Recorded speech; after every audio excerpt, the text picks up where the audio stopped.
नमस्ते मित्रों, वापिस हम जुड़ चुके हैं और व्याख्या की ओर देखते हैं। तो बीती विभावरी जागरी, अंबर पनघट में डूबो रही, तारा घट उषा नागरी, खग कुल कुल सा बोल रहा, किस लय का अंचल डोल रहा, लो यह लतिका भी भर लाई, मधु मुकुल नवल रस गागरी, अधरों में राग अमंद पिए, अलकों में मलयज बंद किए, तू अब तक सोई है अली, आंखों में भरे भागरी। तो मित्रों, हम बात कर रहे थे, यहाँ पे कवि जयशंकर प्रसाद ने ये अपना जो काव्य संग्रह लहर जो है वहां से लिया है। ये वहां लिखा है इनको लहर काव्य संग्रह में, और ये इनका फुटकल संग्रह है जिसमें इसका शीर्षक है बीती विभावरी जागरी। इसमें प्रेम का सुंदर चित्रण किया गया है। प्रेम का वर्णन है, तो आप याद रखें इसमें वर्णन किसका है? प्रेम का। और प्रेम और सौंदर्य के ये कवि जयशंकर प्रसाद, उन्होंने प्रकृति के विविध जो अवयव हैं, भाग हैं, उनको लेकर अपना चित्रण किया है। तो व्याख्या देखें दोस्तों, व्याख्या में आते हैं हम। कवि जयशंकर प्रसाद जी के अनुसार एक सहेली दूसरी सहेली से कहती है कि तू अब तक सोई है आली, कि हे सखी तू अभी तक सोई हुई है और रात निकल गई है, इसलिए अब बीती विभावरी, कि हे सखी अब रात गुजर गई है, रात चली गई है और प्रातः काल हो गई है, इसलिए तू जाग।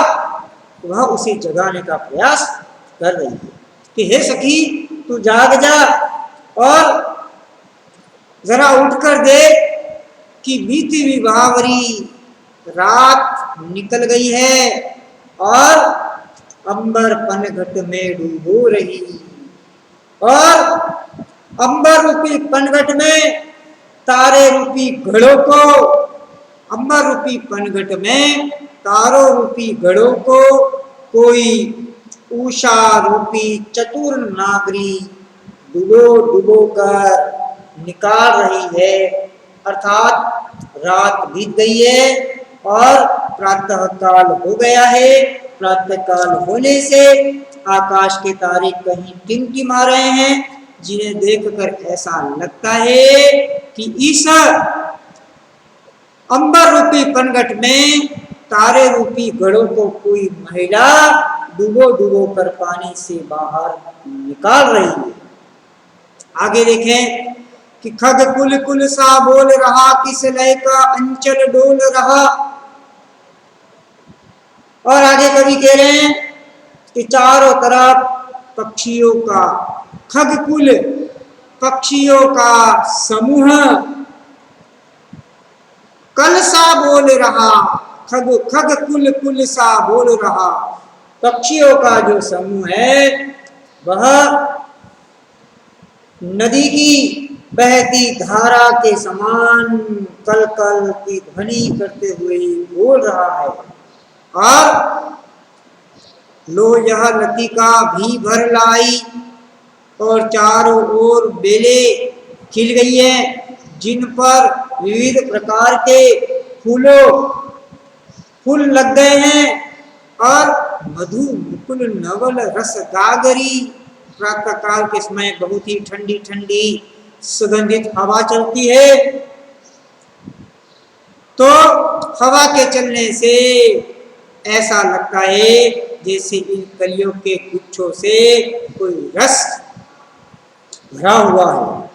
और अधरों में राग अमंद पिए, और उन कोमल कलिकाओं पर, कोमल लताओं पर जो फूल खिले हैं, उन फूलों पर भंवरे हैं, वह उनके रस का पान कर रहे हैं।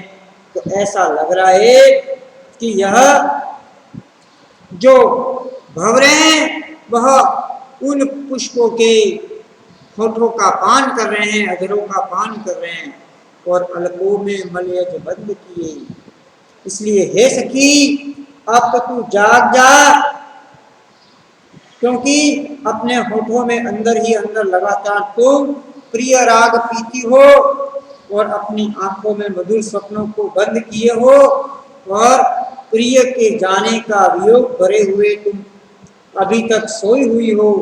तो इसका सीधा सीधा अर्थ ये है कि हे सखी प्रातः काल हो गया है, तारे टिमटिमा रहे हैं, पक्षियों का मधुर राग, पक्षी मधुर राग गा रहे हैं, ठंडी हवा से कोमल पत्ते का आंचल हिल रहा है, लता भी नवरस से भर गई है। इसलिए हे सखी तुम अपने प्रिय के उस मधुर स्वप्नों से बाहर निकलकर जाग और इस प्रकृति के साथ वापिस जुड़। तो दोस्तों हमने देखा आज की कविता में, इस कविता की कुछ विशेषताओं में हम देखें तो इसमें प्रकृति के सुंदर चित्रों का वर्णन कवि जयशंकर प्रसाद ने किया है। इस संपूर्ण कविता में तत्सम शब्दों का प्रयोग किया गया है, संगीतात्मकता है, अलंकारिकता की प्रधानता है और अलंकार इसमें देखने को हमें मिलते हैं, विशेष रूप से रूप अलंकार, काव्य का माधुर्य गुण भी इसमें समाहित है। तो दोस्तों आज की कक्षा में हमने देखा कि कवि जयशंकर प्रसाद की मीठी विभावरी जागरी, इसी को हम यहाँ पर ही समाप्त करते हैं। अगली कक्षा में पुनः अगली कविता के साथ आपसे मिलेंगे। बहुत बहुत धन्यवाद।